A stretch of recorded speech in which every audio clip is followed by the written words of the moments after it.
I have been excited for today for a while. Let me just start off, Richie, with just saying thank you for doing this, for carving out some time to be here with V and I.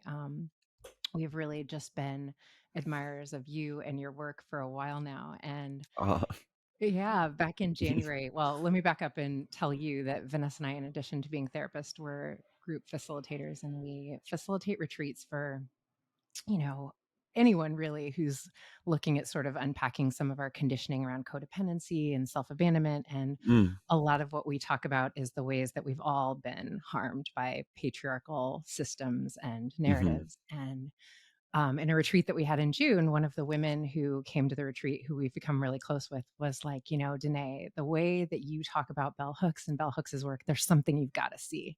And so she sent mhm, me a link to the CNN documentary, The Feminist on Cell Block Y. And mm. Richie, when I tell you, first of all, I was so unbelievably just like moved by who you are and the work that you are doing in the world. I have used your work as a teaching tool in, Hey. in so many conversations. So it feels kind of surreal to be sitting here talking with you because I feel like I'm constantly showing video clips of you. But just thank you for the work that you're doing. It's so important. And I'm just really, really grateful to you and for who you are. So let me just Thank start there. thank you so much. Thank you for having me. Thank you for saying that. Thank you for sharing our work, Mm, um, in your work and as we're all out here trying to heal ourselves and each other. yeah. Um, it's yeah, it truly is an honor. It's really an honor to be a representative of something that's so much bigger than Mhm. myself or anything I possibly could have done alone. And yeah, what people see in that documentary is really directly impacted people healing themselves and each other. Mhm. And that like spirit is in all of us. And I happen to be the kind of like focal point of this way of telling this story. Mm. And get to start that particular organization where we're healing patriarchy specifically amongst incarcerated men. Um, yeah, I got to like represent that. And it really is an honor to be here and to be able to like speak on it further and to continue to like do that with you all and like be around people who care about that. We all Yeah. care about it really, but we've made space like Vanessa, Danae, Richie, like we've made space to care about it often. Yeah. And yeah, I'm honored to be here. It's not missed on me too as like a cis dude. I get praised a lot for doing things that women and non-binary people and trans people do on the regular, Mm. so I'm really honored to be here because that's really kind of just what I'm doing is just being this, showing the same kind of love that my grandmother, shows me, Mhm. and just like trying to embody that with my homeboys. I I love love that. that. I also love that you just said healing each other, like Mm. healing themselves and healing each other, which is, Hmm. I also think, really important for those of us who are out there doing this work in the world, that we might be way shores, but we're not the ones doing the work necessarily. It's like Danae and I always talk about like the work, it comes through us, right? Like Hmm. we aren't healing you. You are Right. healing you. Hmm. Right. Mm. And so I'm glad you Hmm. said that. Yeah, you mean as therapists? Just, yeah, healers, I think in general, I would Got put it. you in the same category, like I think it's like Absolutely. I doing the see. work of healing. I'm Mhm. not actually healing you, right? Like I'm giving you tools and different ways of Right. thinking, but you're healing you, right? Right. Yeah, we're just giving folks like an operating system to do what Mhm. their bodies already know how to do. It's just Yeah. like we just need to be able to do it in this context. Yes. I I think that's why people like that's all we really did in success stories was apply bell hooks to a prison context, like put Mm. it in that language and do it Yeah. with each other. Yeah. But Love that.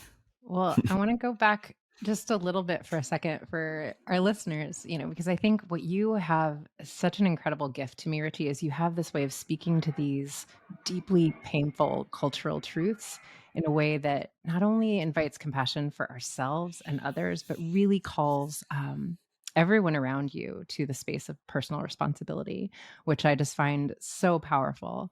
There's something that I heard you say in another interview that kind of like I had one of those like physical reactions to it. You were talking about the way that you were when you were a little boy and that, Mhm. you were the artist that you are now and you were just like super Hmm. into like fashion and all kinds of like cool clothing and that there was a shift that started to happen when well, first of all, you talked about being 10 years old and how this is something that I have a 6-year-old boy, and this is like, I know Mm, something that every mother of a little Black boy, this is like the greatest fear that we know this day is coming, and like hold our breath until it gets here. But you talked about that shift from when you went from being like the cute little boy to the boy that now people are afraid of, right? mhm, And how you started to have to just like really diminish the essence of who you were in order to be seen as strong, right? And mhm, you talked about a friend saying, why are you changing? Why are you changing the way you dress? mhm, Everybody loves you. And you said, I don't want them to love me. I want them to respect me. mhm, And it as a just kind man. of took my breath away. Respect me as a man. Yeah. Will you say more about that? Yeah, that was a really slow process. I'm interested into when what I was describing at that time where I said it happened at 10.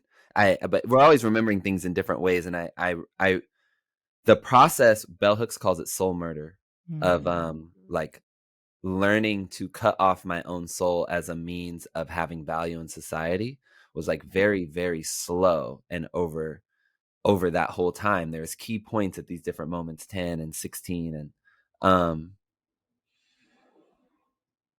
and I think it's something that we've really normalized. I think, like all of us, came into this world like an artist and mm, a creative, and that was really present on my heart as a child. And mm, there was not a lot of spaces for me to be that way. It's not, our society is not designed in that way. mm, Um, so our society is designed in um, the pursuit of something, but it's not. Our society isn't designed to center our needs for safety, health, and fulfillment. Our society is designed to center the needs of capitalism. yes. Um, and thus, schools are designed in a very particular context to like warehouse children and train them to be consumers and workers. Mhm. And therefore, there's not really room to, what do you do with a 6-year-old who just wants to learn how to make beats like Dr. Dre? Mm, Yeah. When a 6-year-old walks into your class and says, I want to be like Dr. Dre, you say, sit down. We're learning math today. Yeah. That's and that is, people in movement spaces like use the word violent often, and people, like clown us for being like, you're calling everything violent, you're so sensitive. But when I say that's violent, I do believe that's violent, because what it's saying is your need to express mm, your is in discord with what is important to society. That Mhm. society doesn't thrive off of us all being our authentic selves. Society thrives off of us conforming, and conforming to what? Conforming to a system that actually benefits just a very select few of us. Mhm. So that's what I mean when I'm like, it's violent. Like, we're giving up our daily needs from the time that we're children, ultimately to help the rich get richer. I mean, that's what happens with this economy every day. So that's what when we're silencing ourselves or bending ourselves into the shape of the cultural norm, we look at who does that cultural norm ultimately benefit, and it's capitalists and the people who own it. So going back to my story, I grew up in Los Angeles during the time of zero tolerance, mhm, um, and the idea of quote unquote broken windows policing, which is Chief William Bratton implemented this in LA. It was based off this crime theory that if you let a child break a window without arresting and criminalizing them, one day they will climb in it, one day they will steal from you, one day they'll kill you, right? And so it was a school of thought that was used to criminalize children. So my first negative interaction with the police was when I was 4. Mm. And then again, the first time I was detained, I was 11, and then 13 and 14 and 15 and 16 and 17 and 18 and 19, until I ultimately went to prison. mm, Um, and there's what was that all in service of? It didn't have to go down like that. And there's like it's a more complex responsibility. It's not like I am a quote unquote victim. I want to take right, wrong, good and bad, victimhood, good people, bad people, whatever, out of it, and just look at what happened, which is that we had a child, and then and by 19, he's fighting 150 years to life and gets 10 years in of being kidnapped and held at gunpoint away from his family and community. What necessitated that? What was that all in service of? Mhm. um so anyway, that's my story. Mm. As I'm sitting here thinking I have a 3.5-year-old, right? And it's like to think Mhm. about your first interaction being 4. I mean, listen, I struggle with, and I haven't had these conversations with her yet because I'm honestly at a loss for how I'm going to talk to my kid about police. You know, I mean, my daughter's half Korean, so she's a person of color, but she's a girl, so maybe there's a little bit less, but I don't know. Like, I don't even know the words to have these conversations with her. You know, she gets shown all of these ridiculous cartoons where there's like the police and the police car and all these Happy things. And Patrol. yeah, exactly. Exactly. And so it's a struggle for me, you know, even as the mom of a little girl, to talk to her in a real way about this system and when you go to them and when you don't. And yeah, I don't know if there's a question in there. It's just something you made me think of. I would encourage you to encourage her to lean on her own voice and the power of Yeah. it, and to know and to like really be able to locate safety. Because Yeah. a way that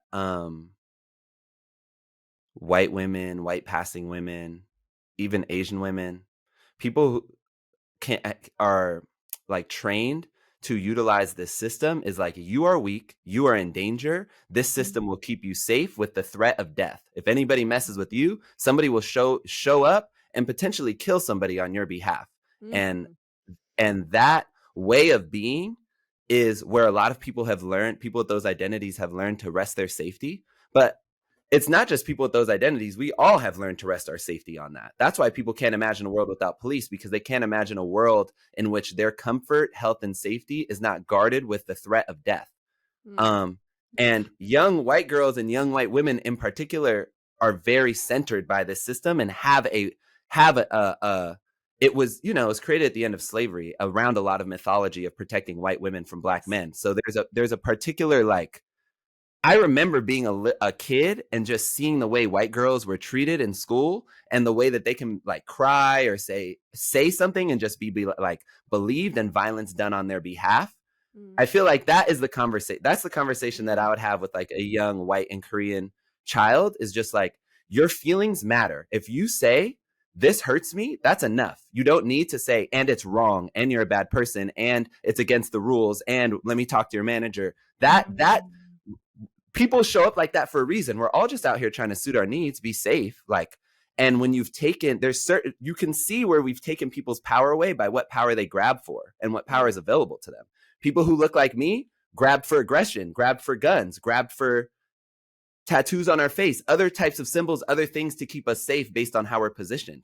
People more like you, people like your daughter, are more likely to grab for 911, to grab for teacher, to grab for, right? And it's not that they'll never need help, but how do you base your help in safety and love, as opposed to you're under attack, it's a dangerous world out there, but luckily there's people with guns who will help you.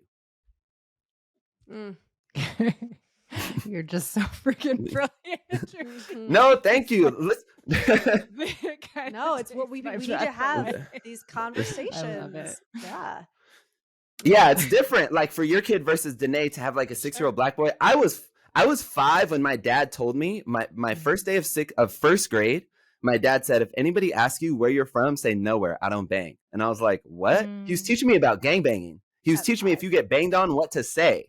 Because I was about to start public school. I was about to start first grade. I was 5 because I'm a Scorpio. My birthday's late, but I was about to start school with the big kids, you know? Yeah. And my dad is teaching me about, and it was like, I didn't understand what he was talking about. I started laughing because I thought he was talking about sex, because I heard my friends say like banging and sex. So I like laughed, and I'm like, Dad, I already know about banging. Like, you don't have to tell me about banging. I don't know if this is the talk, but I'm 5. I got this. Like, I heard about banging before, but no, he was talking about gang banging. He was talking about my life could be in danger. Yeah. And that was similar to the first time I really thought about my life being in danger. Was the first time I ever saw a gun, which was when I was 4, because a police officer came to our preschool where my mom worked and did this, you know, don't talk to strangers workshop. But of course, all the kids were like, but you have a gun. Like, do you shoot people?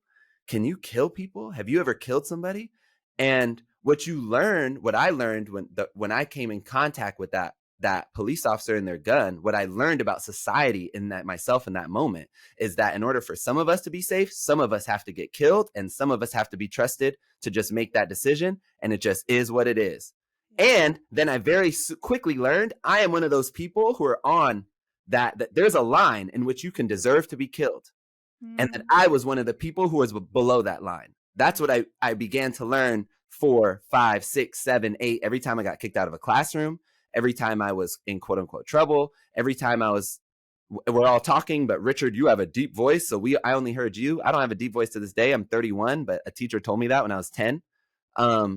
Yeah, there's every single time I got taught like, oh, you're one of the expendable ones. You can get killed by the police, and that is okay. And as we can see, that's very true. So those two things came hand in hand. Like, where is my life? How safe am I? And how do I know I'm safe? We learn that very early on and get very different messaging by it, and then often root ourselves in the normalized violence of this culture based on that information. Yes. I'm so struck by just like the levels of what violence is, Richie. Like, even as you're talking, I started to feel a little sick to my stomach about even the socioeconomic disparities. Like, I have a 6-year-old. The idea that even he would have a conceptualization of what sex is at 6 years old really struck me. And that there's a way that certainly Black and brown children are, I don't know, like, what's the word I'm looking for? Like made to be more adult. Invited into adult conversations so much younger. And like the violence in that, like the robbing of a childhood in that, it's just the level of dehumanization takes my breath away, even as I'm listening to you talk about it. That's a child, a 5-year-old, like trying to differentiate which kind of banging are you talking about, Dad? You know what I'm saying? Yeah. I hear that. It's like, it's what's normal to me. So it's like, I try to imagine, I try to remind myself that other people did not grow up like this, that other people didn't grow up in that reality, and that they didn't, like, I was talking to somebody recently and I was telling some story from school, and I finished the story and they're like, wait, there was cops at your school? And I was like, yeah, there wasn't cops at your school? They're like, no. They're like, there was armed cops at your school? I was like, yeah, there's a police station on every single Los Angeles Unified School District, the elementary schools and all that. And the cops have guns for the 10-year-olds and the 5-year-olds. Yeah, that's not normal to you? And they're like, no, I did not see cops and guns in my schools. Yeah. I mean, I did learn about sex when I was 6. I just want to say this. Well, you're a different breed of New Yorker, Vanessa. That's a whole other New York is... Yeah, we have a whole other level. I was told by my mom that I proceeded to go to class the next day and hold court on my first grade campus and teach all of the other 6-year-olds about sex too. So she got a little angry phone calls from parents. A young sex educator just waiting for her podcast. She just be talking about how women can experience authentic pleasure. You know, right. I was like, down with the patriarchy. Let's talk about pleasure. This is your pleasure. Own it, ladies. The adults are hiding it from us. That's right. But Richie, I wanted to ask, because based on this conversation, it seems like you've been interested in social justice and reform pretty much forever. But I'm wondering, like, do you remember what that specific spark was, like when that was lit for you? Or do you feel like it was a culmination of all of these experiences and conversations that we're kind of having now? Well, one, and I appreciate that we have the kind of space I can say this, I'm not interested in reform at all. I'm interested in the abolition of the colonial system and its culture. Yes. As a means of us all being able to go back to our scheduled programs of living integrated lives that are based around our health, safety, and well-being of all living things, like we did for hundreds of thousands of years, before we were convinced that we needed a middleman, that we that and capitalism is that middleman, right? That we can't keep each other safe. We need cops to do that. We can't feed each other. We need corporations to do that, right? We were convinced we need that middleman, and that's what I know that we don't need that. And that it's hurting us, and that we're actually in the process of recovering from that. So anyway, that I wanted to be, and I've always felt like that. Yeah. I just always could. To me, I just I don't know. I think because I have ADHD and I have an overly sensitive fairness gland. But it's just shit just sat with me the wrong way. And the more that I looked at it, I would just think about it. Even when I got locked up, I was like, I did rob these stores. 150 years to life is obviously too, like, they're overdoing it. But what would be underdoing it? Mm. Like, how, either way, it's kind of made up, and something felt off about it. Something, I was just like, I couldn't settle into the idea that, well, I robbed the stores, now I'm in jail, I'm being punished. That's what it is, because my desire to live didn't go away. So I had to think about it and really understand what abolition is, and how it's actually about honoring the life of all things. And yeah, I think so. I guess I say that to say, like, it's always been like present with me, because to me, I just find it hard to move in ways that couldn't be replicated. I've just experienced a lot of pain, y'all. I've experienced a lot of pain, a lot of oppression, and I know that there has to be another way. So it's like seeking out where those ways are, because they're ever present too. We have them with each other, we have them with ourselves, we have them with our families. Those moments of peace, those moments of right now, like right now in this moment, the three of us are in this conversation based on mutual respect, not fear of death. The police aren't making us respect each other and treat each other with care. We see each other and what we are doing here on the planet, and we are consensually agreeing to do this. And praise God, we're also healthy, fed. Well, we have water right now. I hope I'm not making too many assumptions about us, but like, that is freedom. That is all. That is it. That is it. We have it all the time.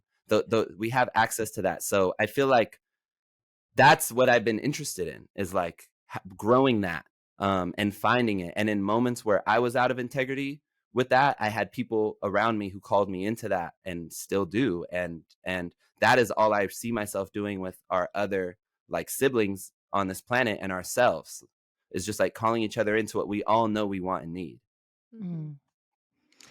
You know, I'm so struck, Richie. And this is where Danae's a little bit of the woo-woo of the two of us, but I tend to like, I look at you at, are you 30 or 31? I'm 31. You're Yeah. 31. I'm like, just the like years of wisdom and your 31 years blow my mind. But Thank you. I just believe that there's like a divine calling that some of us have, and that sometimes the pain is deeper because the calling is larger. And I was thinking about another interview where I heard you talking about, you know, that incarcerated men will get love for being violent, and that for whatever reason you were blessed that you got love for being authentic, you know, and people Exactly. resonated with you telling the truth.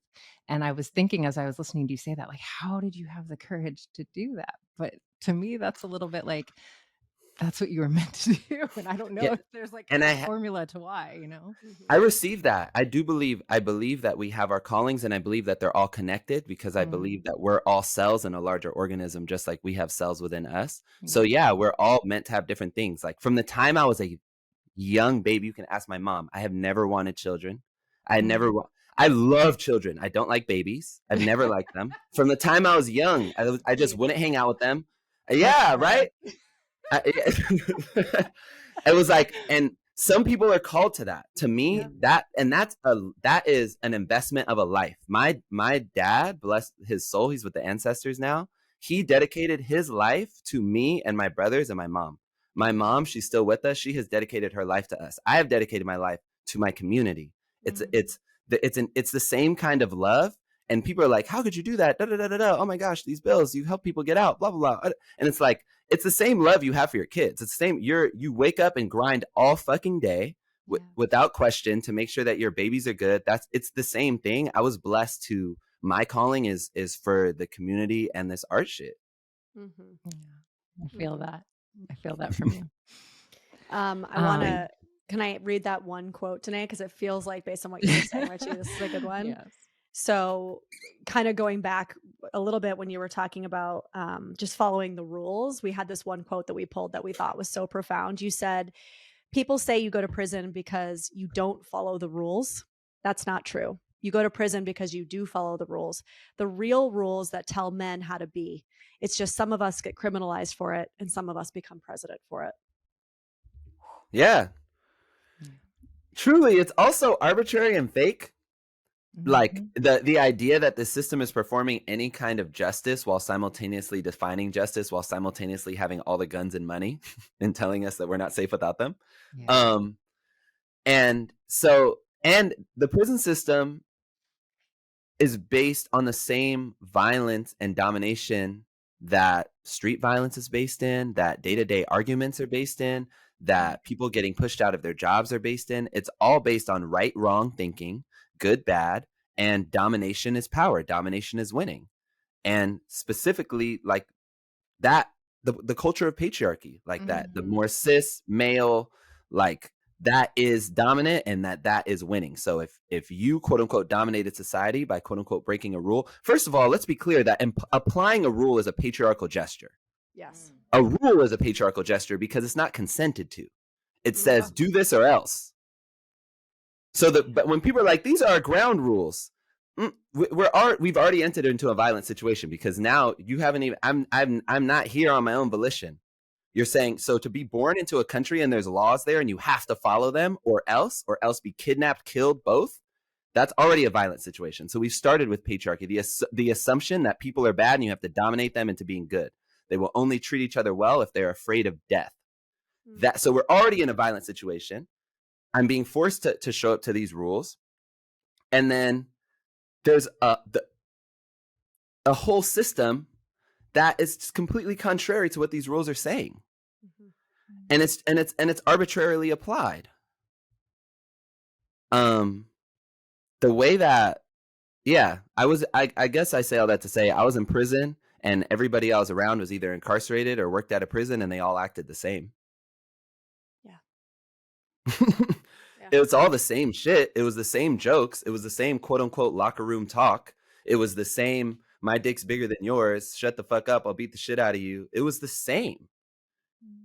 Some of us had the symbols of patriarchy that had social value where we grew up, which is these gang symbols I have tatted on me. And some of us had symbols of patriarchy that mean things to different people on a bigger stage, which American flags, the California State Seal, the California Department of Corrections and Rehabilitation Seal, which is literally a picture of colonizers pulling up on an indigenous woman, petting a bear.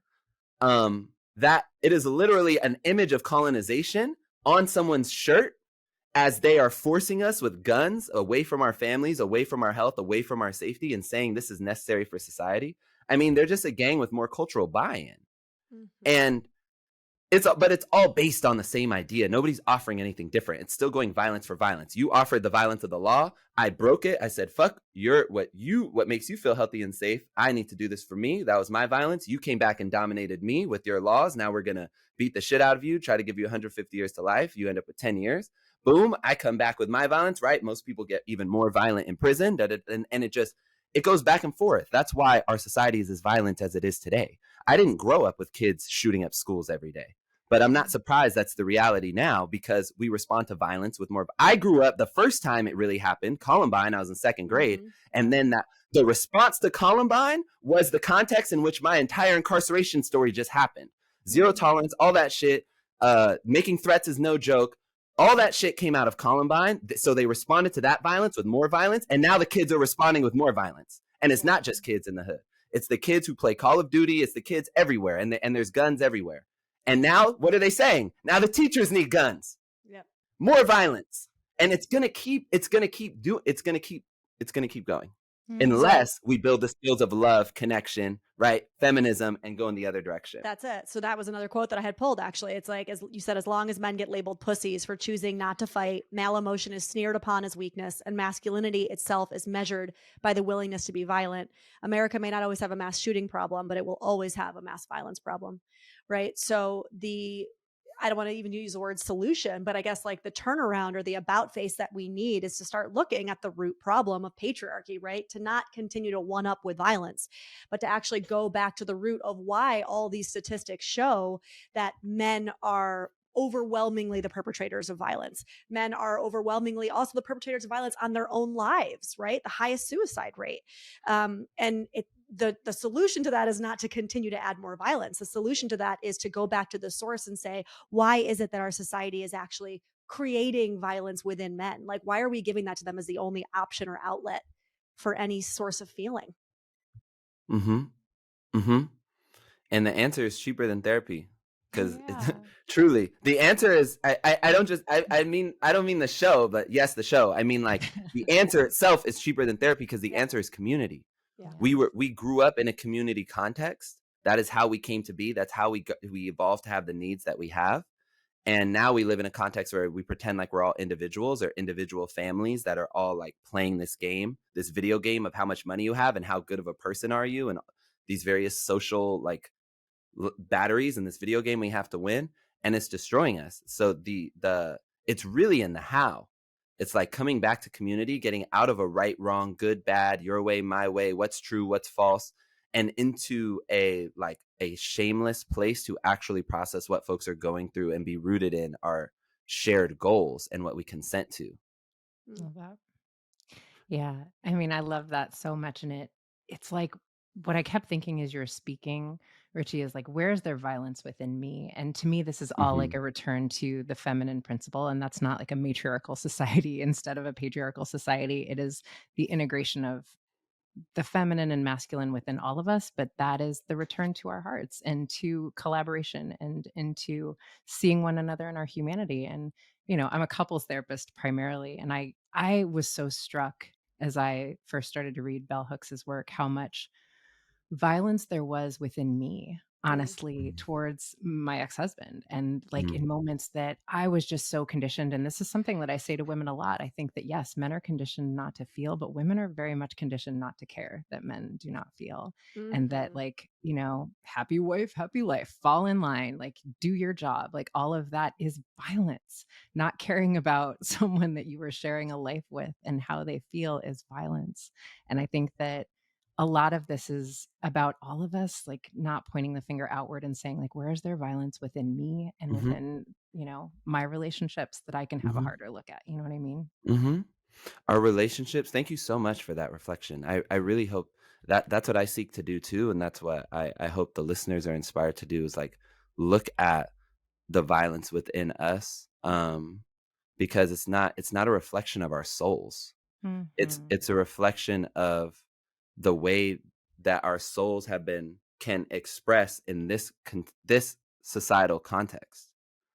um, the way that our identities and traumas and experiences within a system that we know was created by the executive producers of slavery, colonization. Like, it is we're playing their game, and it is in that we're running into these things with each other. So if we can depersonalize and not have it when someone's like, hey, I felt hurt when you said that, that becomes then a trigger of, if I'm a good person, bad person, if I'm gonna be let into the pearly gates one day, then we can like struggle and see each other a little more in ways that we've really been taught not to, and they're so normalized. Hmm. um yeah, I That's encourage huge. folks to think of. I want to interrupt you, but I want to pause on that It's because okay, that please. I think I think actually also as like therapists, right? Whether I'm working with couples or groups or individuals, what you just said is really profound, which is even the way that we're taught to do conflict, right? Like conflict resolution, even when we're talking about within couples or within families, it's the continued attempt to depersonalize and come back to like, just because somebody has said something to me, I always say like, because somebody said you quote unquote did something bad does not mean that you quote unquote are bad, right? But I think what you're saying, the reason why I wanted to pause on that is what you're saying is that belief in and of itself is actually part of the patriarchal narrative, right? This is Yes. that black and white, right and wrong. And that I think is important to stop on because, Yes. right? Like Danae and I are always talking about how a lot of these, even like relationship, quote unquote, experts or the people who have written all the couples therapy books, it's all about like, let's talk about conflict resolution and let's talk about communication skills. And her and I are constantly like, I feel like we're missing the larger picture here when Hmm. we focus on that, and I think what you said is actually the larger picture, honestly. Yeah, because even the idea of bad Yeah. is based, that is, now we're back in a violent, non-consented to Hmm. context, because what is good and what is bad? We will waste the rest of our lives trying to agree on that. But what is always clear is, I don't want to be treated that way. Could you please not treat me that way? Now we can have a consent-based contract. And that is like the more feminist way of being, because it's not requiring us to have anything to battle over. Good and bad requires domination. It requires a dominant narrative of what is good and bad, and that is created and maintained through violence. For example, School, they have their own list of good and bad rules and stuff like that. How do they maintain that? If you don't act that way, they will fuck up your life. Right? Like at work, there's another set of good and bad. In our families, there might not be written down with policies and stuff. There's another one, right? And if you don't follow it, different people deal with it. You might get a silent treatment. You might get, who knows, right? These are all places of violence where we're not living in consent with one another. We're not taught to honor each other's consent. And we're taught instead that we're all on these individual missions to be good and bad. That is a recipe for patriarchal disaster. Just so much yes. Yeah. Go ahead, B. No, I was just going to say, it just reminds me so much of the conversations we were just having. We just got out of a week-long retreat, actually, a week ago. We just came home. And a lot of the conversations we were having around, like spirituality, religion, just our understanding of them. And we were talking about just the Western religious approach and kind of the spread of the patriarchal religions, right? And how much the good and bad narrative is cemented into those religions, right? And it's where most of us learn the original concept of good and bad, of sin, right? It comes from this very patriarchal, very Western approach to religion. Like some people get the keys to heaven and only when they act a certain way, and some people don't, right? And where do we learn that from? And why do we subscribe to that? And who says, right? Like when did we learn that there was a person that got to hold all the answers and say, well, I say this is right and I say this is wrong. Yeah, that it is. That idea of right and wrong was key. They needed that idea to be able to make colonization and slavery work. Like cultures are often, in my experience, built to support economies. And economies are built to support needs. It happens on their own. When human beings are around each other and we need to meet our needs, we will start doing stuff. We will create an economy and we will create a culture. And the economy of colonialism and slavery needed a culture, and right and wrong thinking, good and bad thinking, gave it something to stand on. When the Portuguese brought a black person who they were trading with in chains to Pope Nicholas V, they said, what do we do with him? 1402, he said, he is a heathenous beast, enslave him and teach him in the ways of the Lord, and go around the whole world, and anybody else who does not believe in the ways of the world, whatever they have, make it your own, and teach them in the ways of the Lord. These things came together. So all these other people who were around the world trying to building societies based on their needs and the needs of the biosphere they're a part of and living in connection with that, then came up against these folks who believed they had a religion that had to beat other religions. My religion's right, your religion is wrong. And an economy that had to beat other economies. I have to take from you for my economy to work. I have an extractive economy. You have a circular economy. I need to take yours to keep mine going. Mine has to keep growing. And it's truly like the contradiction happens at that point. And we all have those choices every day to be able to disconnect from that and instead do the work of slowing down and really moving in consent with one another, not making assumptions based on gender, not making assumptions of safety, not making and from our apartment buildings to our workspaces, do what y'all describe, like what y'all seen us do in the Feminist on Cell Block Y in prison, which was have a space to be accountable to one another. This is who I want to be in my life, and I'm asking y'all to hold me to that. I don't need the law to tell me what not to do or they're going to kill me.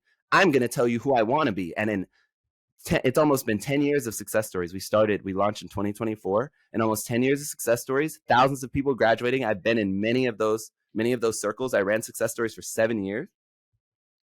I have never heard anybody in our first exercise where people state their top 5, the most important people and goals in their life. Never heard anybody say, one of my goals is to gangbang. One of my goals is to destroy my community. One of my goals is to rob. One of my goals is to kill. One of my goals is to commit sexual assault. Ever. People, we all already have it in us. People want to be the best versions of themselves. We can now, because we know that's true, make many societies, moments in our everyday lives where we base our accountability in that. We help each other be who we want to be. We don't have to police each other at gunpoint when we help each other be who we want to be and we respect each other's consent. But it's the fear, right? Like that's the fear. It's Well, the fear that we've cultivated to say, because I'm thinking, Danae, also like people who are listening to this going, yeah, but if we take all that away, like everything's just going to go to shit. Like people are going to be going crazy and killing each other. It's like we've got this fear in us that says that our power is so external that is not, that's not true. because you've been trained to be afraid. Yes. And Right. Yes. that's if in every moment we're choosing between fear or love. What I hear in what Richie is saying is, what if we believed in our innate goodness? Yes. Just like we talk about with children. What if you Yep. didn't need to raise children to be good people? Like, who told you your child is not a good person? But it's the same of all of us. Like, what if we believed in the innate goodness and humanity? And if we stopped being in the space of fear because we're taught we have to be Mm-hmm. afraid of one another, Mm-hmm. like, what could we create? Who could we be as a society? And yes, it is, Mm-hmm. there's a lot of benefit to keeping us afraid, right? Mm-hmm. No, exactly. Because the truth of the matter is everything is already wild like that. Mm-hmm. Like that is Right. that is the Right. situation we live in now. We already live in a situation Oof. where there is so many school shootings we don't even remember them all. It's not even headline news anymore. Nope. Children Yep. getting killed by other children is not even a headline anymore. Like we have went off the deep end. It's a dub. The air, we can't breathe it. We just went through years of not even being able to be in contact with each other physically because of a pandemic. Like we are already in the worst version of the Matrix you have ever seen. Mm. So the question is, are we going to keep using that operating system of fear of violence and tumble more into that, or are we going to do the scary thing and go the other way? And the truth of the matter is, sometimes it's going to hurt. Bell Hooks said healing is painful. I don't even want to say sometimes it's going to hurt. I just want to say it's going to hurt. It's gonna hurt. Healing is painful.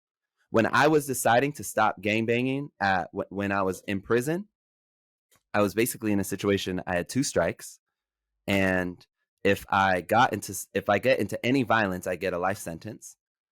If I keep gangbanging, I'm likely to get in some violence because now I'm connected to all these people who are doing all kinds of things that are violent often. If I stop, it is a regular practice to either jump you or kill you for stopping. That is also violence. I'll get struck out for that too. So I was in a situation where I was literally on the brink of life or death every single day, extremely scared. And when I got to the point where I was really thinking about, after much, uh, support from my partner at the time, from my community, inside and out, I was at a point where I was really considering it. And I had a friend named Chris who said, look, it could go all bad. He was like, let's say it happens. You're on the yard. You've been stabbed. You've been shot because the cops shoot at you with real guns from the towers. You're laying out there. You're going to die. You're never going to see your family again. You're going to die in prison in your early 20s. Do you want to be laying on the floor, dying out for the very disconnected desires of this gang? And that's not to say that gangs are a bad thing. I actually don't believe gangs are a bad thing, but they are caught up in this negative culture like the rest of us right now. And I know right now pretty disconnected and acting in a lot of violence. At least what that gang was at that time. So he said, do you want to bleed out on the floor over what your gang got going on, or do you want to be bleeding out on the floor knowing that you stood for what you believed in and you tried your best to go home and do the art and be with your family? In short, what you want to go to the dirt for. Mm. And that was really helpful to me because that's the choice we're making. I'm not here saying abolition and transformative justice is going to stop someone from ever harming you. It will not. What it will stop you doing is from harming them in response. What it'll allow you to do is to respond to that harm in a way that is oriented towards peace in the long run. That is what we're called. That is the situation we found ourselves in, as I understand it. We're all born into this world as disconnected as it is, where we've been taught that all of our needs for health, safety, and fulfillment are at odds with each other. People are acting wild, killing each other, wars, cops. Like we were born into this. If when we choose love, sometimes it'll be really welcomed and transformative for people, and sometimes people it's not going to stop us from their violence. And what do we want to go to the dirt for? God, I love that. And I love, it's just amazing to me, the soul's intuitive returning to like a homeostasis. Like I was thinking Mm, as you were saying, I don't think gangs are bad. I think what gangs are is what indigenous populations understood in terms of like, Yep. we need belonging, right? Culture and And we will community. Yep. find a way to get there no Yep. matter what. And I think that there's so much in, like, as I listen to you speaking to men, Richie, I'm so struck by like that innate remembrance of who I am a lot of times as Mm. you're talking to people, it's just like, I remember, but I forgot for a minute. And I think a lot of times there's the forgetting in that moment of like someone does something that hurts me, and the story I start to tell myself about what this means, my ego needs to defend against that, but that's me forgetting me. Do you know what I'm saying? Mm-hmm. Um, Mm-hmm. You and don't I have to fight for it if it's true. That's the scary thing about this culture. Men feel like they always have to fight for their masculinity. That's why they hurt people. We feel like we always have to fight for the fact we're good people. That's why we get defensive. That's right. Yeah, but as you were saying, Danae, sorry. No, No, but that's it. you read my mind and like what I was struggling to articulate, but it's that, like, it's like, I always say, like, the truth doesn't need defense. And we do this Mhm. on so many different levels, but that's what couples are fighting for a lot of times that I see. It's like, Oh, yeah. you're right. Like, what are we fighting about? But it's like, if I know I'm a man, then why do I have to fight to prove I'm a man? It's always the same thing. It just kind of, it's like the forgetting the truth of who I am. Mm-hmm. And our culture of that. Capitalist culture thrives off of us not knowing who we are, because then it gets to sell us something new. That's right. Yep. So let me ask you this, because I have you and I'm curious, Richie. I feel like there's so much about this moment in history that, to me, like, first of all, I feel like it was prophesized as you look back that there was going to be like a great restructuring of our society, and that there was going to be a renaissance, and that patriarchy would fall. And so in a lot of ways, Ashe. as you're speaking to it, yes, so much pain and discomfort as we sort of need to burn down what is not serving any of us. But in a lot of ways, I do feel hopeful for the little boy that I watch and like pray that he's going to inherit a better world. But I want to know how you feel about Yes. that. Like, do you feel hopeful? And I'm gonna embrace myself. Like, please, I was gonna tell me. I was gonna say, honestly, I'd rather end on what you said. No, I love with Richie in the house. No way. every time I meet parents of like young children. Okay, so I gotta just tell y'all, like, I'm a Scorpio. I'm kind of like dark. I'm kind of like, and Scorpio rising. I love it. yeah, hey. Yeah, So, I and love also, Scorpio too. period. We there's a relationship to death that's just different, that I had to really understand, like, similar to what I'm saying, and I'll answer your question directly to Danae, but I had to understand that when I started getting trained in nonviolence in prison, and through the East Point Peace Institute that used to come into Soledad Prison, I started applying it to my organizing, applying it to my work at Success Stories. And I remember I was trying to get okay with the idea that somebody might hit me, and that's okay, that's not a reflection of who I am. I don't have to fight them back to now redemand respect. I still deserve respect. If they hit me, it's going to be based on their inability in that moment, based on what their nervous system and soul is going through in that moment, to be able to truly treat me with the respect I deserve. But I can still stand here for them. And I remember I was facilitating with this dude, and we were talking about patriarchy, and I was like, you sound, he was one of our facilitators we were training. And I said, you sound like a victim. And he heard that in the way of like, that word has a connotation to some older people who've been in prison. Like, a victim is a person who gets stabbed up and wheeled off the yard. So if you tell somebody they sound like the victim, it's like you're saying like that. So he was like, I ain't never no victim. And he got in my face, and I was pretty sure he was going to hit me. And I remember taking this breath and being okay with it and being like, I'm not going to hit him back. And when he hits me and he sees that I didn't hit him back, he'll really understand that what I'm trying to say and what I'm trying to call him into, that it's deeper, that who he is not on the line. He doesn't have to fight for it anymore. And I share that with y'all because it is with that like heart that I had to learn, like, oh, I might get hit. I also had to learn I might die. It might not work, but I'm oriented in this way. I'm going to orient myself in this way. And I feel like when I see parents who have children in this day and age, that's y'all. I see that in y'all, that you have taken on a stance of like, I am going to believe in myself and this child and our world enough to introduce now what I'm going to love the most into this world.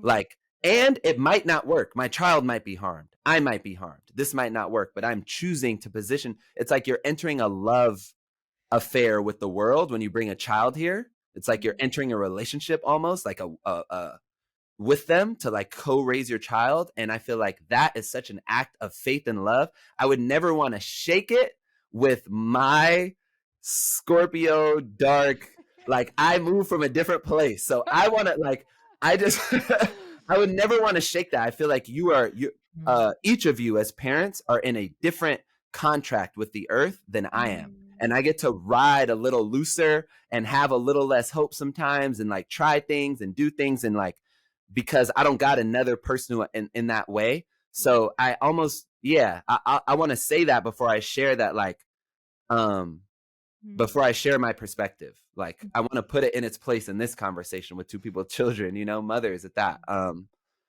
want to say that I am not sure if it's going to work. And I'm willing to love and try, because what else are we going to do? Thank you for that. Well, if I may, the man that you are, and I'm feeling emotional as I say this, solidifies that hope for me. The work that you are out here fighting, doing on a daily, and that men like you are showing up as models for my little boy, and that like we can be afraid that it's not going to work and still care and still fight and still try. It makes me more, you've made me more hopeful, Richie. So you didn't take it's a spiritual gift. You have a spiritual gift, Danae. And thank you. And thank you for that means the world, to be able to receive that and be a part of that, contribute to that, to your story in that way. Well, I would keep you forever asking you questions, but we want to be mindful of your time. So we have a lightning round that we ask all of our guests. Awesome. And the first question is, who have been, I feel like we know one of them, but who have been your greatest teachers, mentors, whether they've been people that you've actually known along your path or just people whose works really inspired you along your path up to this point? My teachers and mentors, thank you for this question, have been my friends, my community, my loved ones. Been my best friend Haywan, my mentors Patrice, Mark Anthony, Vitali, J Love, people who my ex Taina, who was with me the entire time I was in prison. Also like writers like Bell Hooks, and organizers like Angela Davis, and artists, people who use colors and sounds to create new feelings within us, like Pharrell Williams and Kanye West. Yes, beautiful. Yeah. So the next question is really around this concept of flow, right? People have different perspectives of what that means, but whatever that means to you, what do you find yourself doing or kind of partaking in when you have those moments of like, I just blinked my eyes and like the day has gone by, right? Like that feeling of something's working through you. When, to me, creating a song, designing a shirt, putting on an event, or leading a transformative justice process, creating an organization or policy, they all kind of feel the same to me, in that I'm like creating an experience. I'm using my experience to help human beings further or better understand their experience, have some kind of experience that's going to hopefully orient us more towards integrity. And when I'm doing those things, similar to us being on this podcast, I don't know what time it is. I don't know when we started. The best. Yeah. Love it. And these days, what breaks your heart, Richie? What breaks my heart? Yeah. Oh my gosh. I hope that I love that this is it here. These days, what breaks my heart, it's been really present for me, y'all, is the sky. In Los Angeles, it has been gray since last October. That is not the Los Angeles I grew up in. I wake up every day, it's June, something damn near July. It's still gray outside my window. It's like cold. I feel like the capitalists zap the sky like in the Matrix. It breaks my heart every day. I used to wake up and look outside and be like, God, am I supposed to be happy or sad today? And as a kid, and I feel like the way we've been treating the planet, it's like God is telling me to be sad every day. Mm. Yeah, that's real.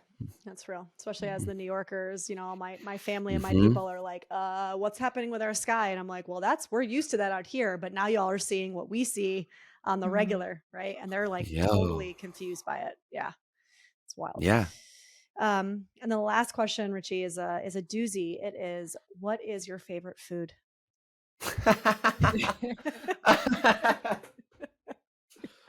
Oh my gosh. I love that. Well, y'all, luckily y'all are therapists, so we can unpack my food shit. No, I'm just kidding. I won't put you through that. I pay a therapist for that. I just got that kind of ADHD where I forget to eat. That's all that is. And then therefore, so food is kind of like a daily stressor for me. So my favorite food is the kind of food that nourishes me, I can afford, and is here as soon as I'm hungry. But if we had somebody else on, literally our last interview was somebody who's like an advocate for ADHD, and she said almost verbatim what you just said. I mean, almost exactly the same quote. That's amazing. That's right. I feel so seen by that. I'm about to go listen to her episode. I was dying because I feel like I'm definitely on the ADHD train. Like I got to go and really get diagnosed, but I'm the opposite. Like food is my life. And so she said that, I was like, what? But now hearing you say it, I'm like, oh, this is a thing apparently. This is a thing. I know a couple other people who have it too. Was that the last one? That was it.